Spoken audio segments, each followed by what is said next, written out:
Le ministère en charge des travaux publics a lancé le projet Nid de Poule Zéro pour améliorer la circulation dans les communes du Grand Libreville, à savoir Libreville, Ovando et Akonda.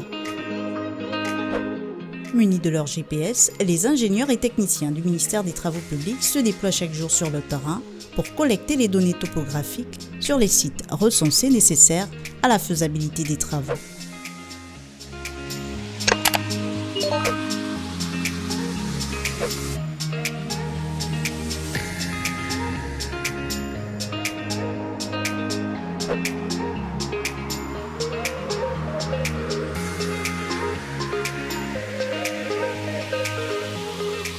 L'objectif de ces travaux d'envergure étant d'améliorer le quotidien des usagers et riverains, comme ceux de la Pairie, ici, dans le 3e arrondissement de Libreville. Ça nous dérange. Quand on arrange la roue là, ça fait beaucoup la bouteille, venez voir, ça casse beaucoup la voiture.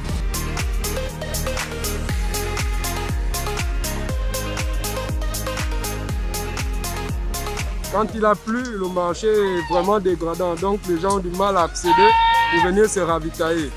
Et ce qui rend la situation vraiment compliquée, parce qu'une fois que tu rentres ici, tu retournes, tu es trempé debout.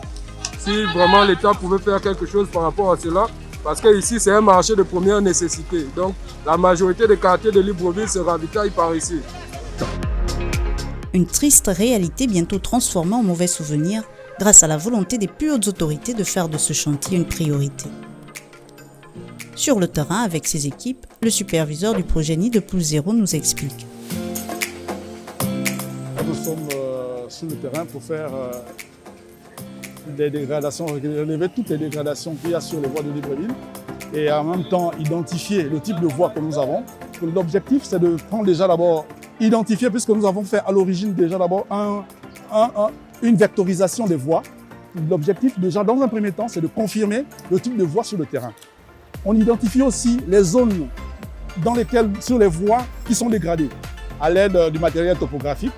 Le but ici, c'est de minimiser maintenant désormais les coûts parce que le 3/4 du temps, on avait des quantités qui n'étaient pas vérifiées sur le terrain. Là, désormais, au TP, nous avons une équipe qui va récupérer ces informations sur le terrain.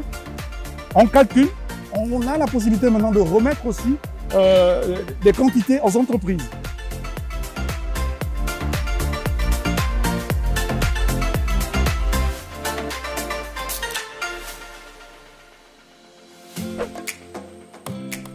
Les eaux usées, comme celles émanant de cette canalisation bouchée, contribuent énormément à la dégradation de la chaussée. On part depuis Rio jusqu'à ici, il n'y a rien. Et là encore, il y a les eaux usées là, juste mes voisins derrière moi là. Leurs caniveaux sont bouchés, donc toutes les eaux usées là, c'est ceux qui tombent sur la voie. Constatez vous-même. Même pour rentrer chez moi, j'ai des problèmes.